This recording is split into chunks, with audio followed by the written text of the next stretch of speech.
The Rangers win a series. This is a roundup.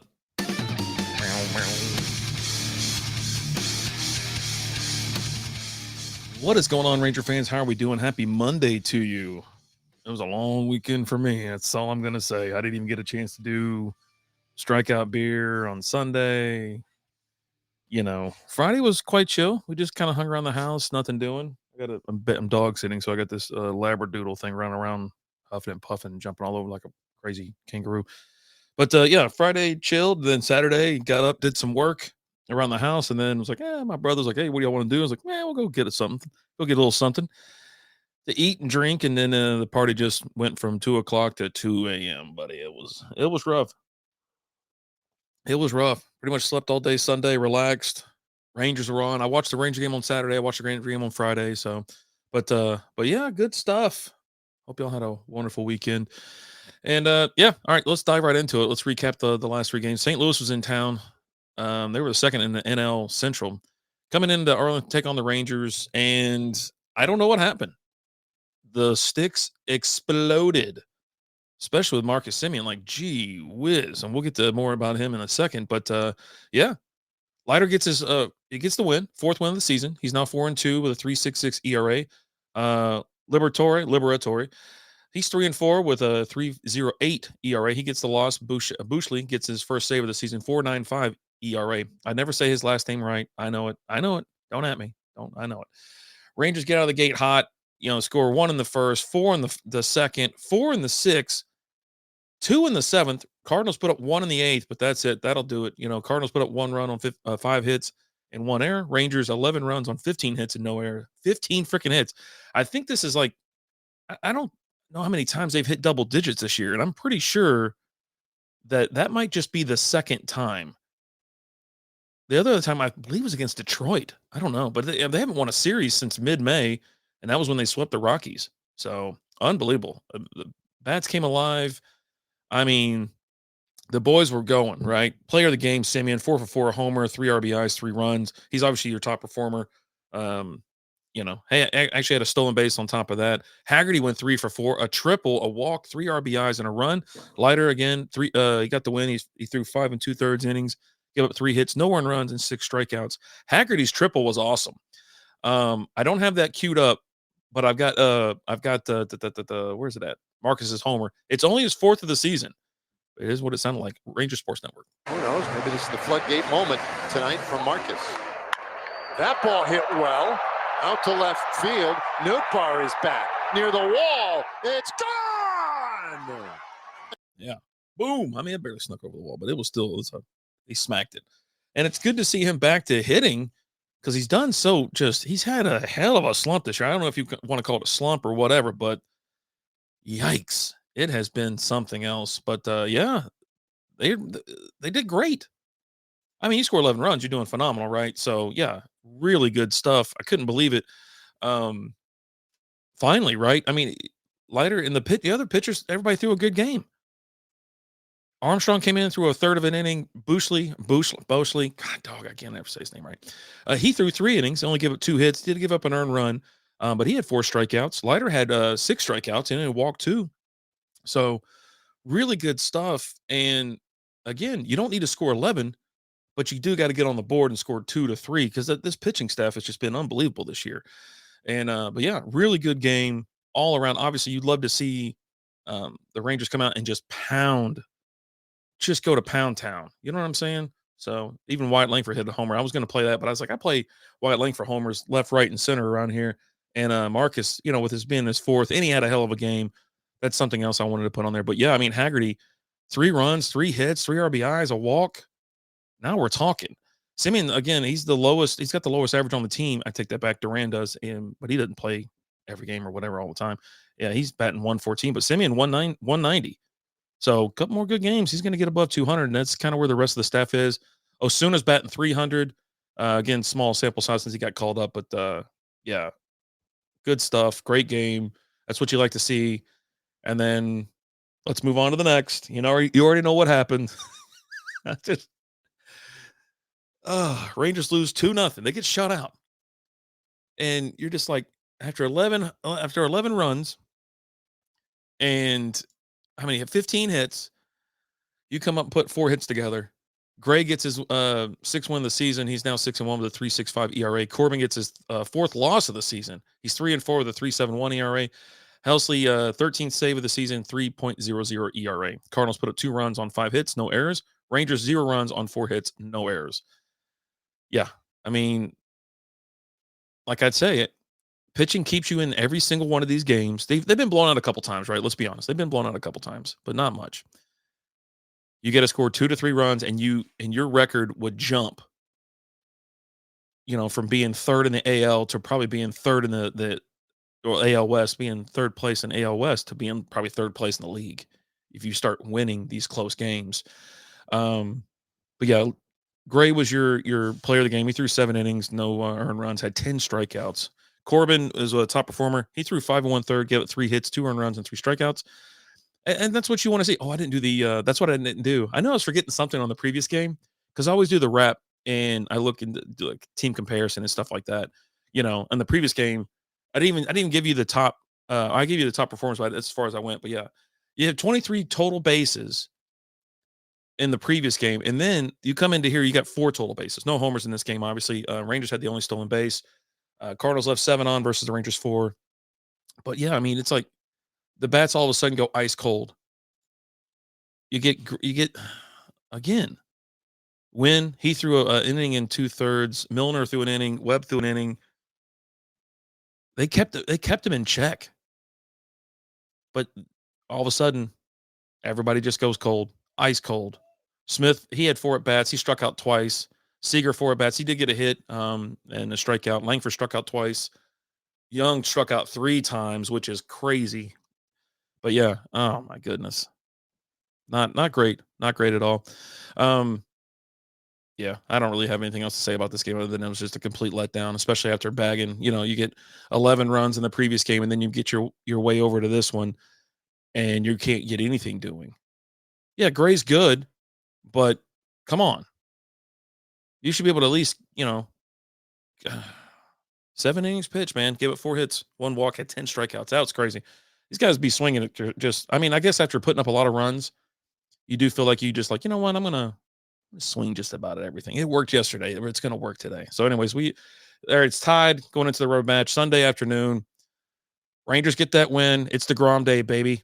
Rangers win 8-1. Cardinals put up 1 run on 5 hits and 1 error. Rangers 8 runs on 9 hits and 1 error. DeGrom gets his 5th win of the season. He's 5-2 with a 2.34 ERA. And Feedy, whatever, he's 3-5 now with a 3.82 ERA. Player of the game, Marcus Semien, 2 for 2, had a double, 2 walks, and 3 runs. So he's coming back around. And your top performer, obviously, Simeon's in there. And then you got Josh Smith, 3 for 5, a homer, 2 doubles, 4 RBIs, a run, and a stolen base. DeGrom threw 6 innings, gave it 4 hits, 1 earned run, and 4 strikeouts. Now, a lot of action in this one, but you know what? Let's go to Josh Smith in the 8th. Is that 8th inning? Hold on, let me double check. Why do I feel like, yeah, bottom of the 8th. A lot of action in the bottom of the 8th. But he hits his 5th homer. And it sounds like this. Ranger Sports Network. Swing and a high fly ball belted right field. That ball is way out of here. Yeah. Have yourself a day, Josh Smith. Dude, he did. He put that thing 10 rows up in right field. Just smoked it. Obviously, that's the only homer of the game. And then Rangers had totals 16 bases versus the Cardinals 5. 3 stolen bases for the Rangers. The only 3 in the game. Both teams left 6 on. Both teams had an error. So, but yeah, I mean, I'm glad to see that they're not wasting DeGrom outings at this point because, I mean, he's vintage at this. I mean, he's looking great. Gave up 4 hits, 1 run, which is an earned run, 3 walks, 4 strikeouts. Armstrong came in and threw a 2/3. Milner an inning and a third. Jackson with 1 inning. That's what you need, and it's a bounce back. But that's what I'm saying. Like these games are close, right? The Cardinals only scored 4 runs this entire series. Pitching is there. It's the hitting that needs to be more consistent. I know I'm barking about it every single time, but but hey, guess what? I'll take the 19 runs they scored this time. Damn good. They play good at home. And when the roof is open, they play even better. There was some stat out there. I don't remember what it was, but yeah, they clobber teams. It was like a Friday. I think I was out walking the dog. I was listening to the game, and they outscored their opponents when the roof is open, 19-4. And I'm pretty sure they've only lost one game when the roof is open. So, and that was on Friday. And it was a gorgeous weekend. It wasn't too hot, mid 80s. Yeah. Wish I could have went out the ballpark this weekend, but it is what it is.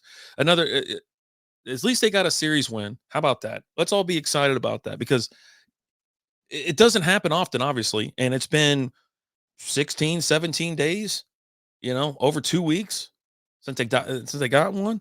And my goodness. All right, let's take a look at the rankings.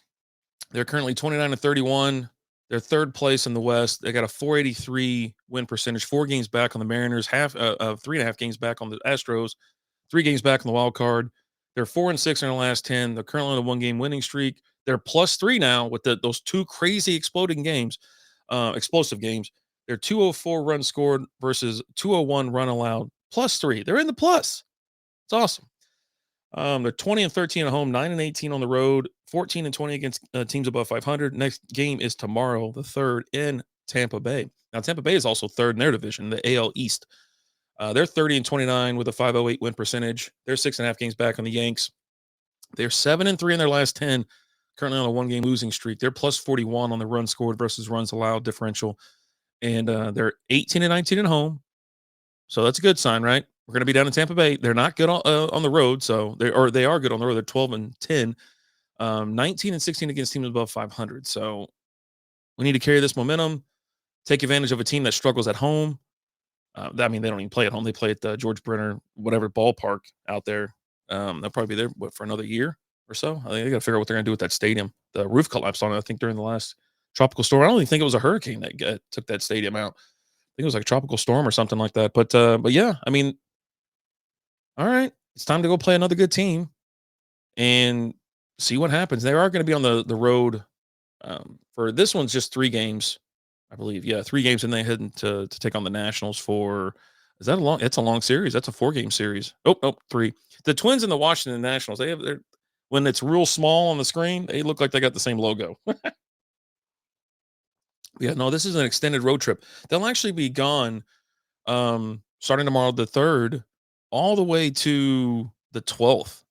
So, man, 3 games in Tampa, 3 games in Washington, 3 games in Minnesota, and then they get to host the White Sox for 3 games and the Royals. So, good stuff. Hello, June. Baseball season. Oh, my work computer's getting pinged. Oh boy, they're like, hey, need something from you. Anyways, let's take a look at the recent transactions. Nathan Eovaldi placed on the 15-day IL list. Cody Hewer was selected from AAA Round Rock, and then catcher Barnhart was designated for assignment. Now, with Eovaldi, it's his right tricep fatigue. His IL date is the June 1st, so he's on a 15-day IL, retroactive to May 29th. Eovaldi left to start against the Blue Jays on May 29th, just after 2 innings. It was initially announced as precautionary, but the Rangers want to give him much time as he can to heal, and rightfully so. Like, these guys are working overtime right now. Like, I don't think something came up that was like talking about Eovaldi and DeGrom and Corbin. It and even Malley, they haven't put in this much work, like as far as innings, eating up innings and things like this in a long time. So it's like, all right, well, we just made it to June, and they've been working overtime. All right, but yeah, that's last updated from June 1st. He'll probably be back mid-June. Obviously, take as much time as you need because we definitely need him, and especially if these bats keep getting, start warming up, waking up. You're going to need him later in the season, obviously. Outfielder Evan Cardner, right quad strain, IL date May 18th. He's on a 10-day retroactive May 17th. He's supposed to return early June, and he was scheduled to begin a rehab assignment on Friday against AAA Round Rock against the Reno Aces. But I don't have an update on that. I don't see anything there either. So, but the big name right there, or big news, is Eovaldi hitting the 15-day IL, which is fine. He essentially gets to miss this road trip, but it's all good. That's really all that's going on. Obviously, with them being gone for so long, we're not going to look at promotional schedules or anything like that. I know Friday the 13th, that's when I think they get back. Friday the 13th is this month, right? That's why you have the Jason Voorhees doll or whatever. So I guess they'll be back that weekend. But yeah, nothing else doing, just a long road trip. And like I said, I wasn't able to do anything for Strikeout Beer this week or on Sunday. Will you be quiet? This dog is driving me crazy. You hear this thing snouting like a potbelly pig over here. But yeah, I expect to be back obviously after this series is over. Um, I've been trying to close out every series the best I can. Some days, when I go out with the family or something like that, or we're doing something around the house, it gets a little hard. But yeah, so they have a game Tuesday, Wednesday, and Thursday this week. So obviously, I might not be able to get that other one in because I'm not going to go live obviously on Thursday night. I got to be at work Friday morning. So if I do one, it might, if I get home in time at a decent time from work on Friday, I might be able to recap the Rays. If not, we're going to push it all the way to Sunday night, possibly Monday morning, and we'll go from there. But you know what? You guys have a great week. Appreciate everything you do here and being supporting this podcast and whatnot. And let's go Rangers. Let's go Rangers! Let's go Rangers! Let's go Rangers! Thanks for listening to the Roundup.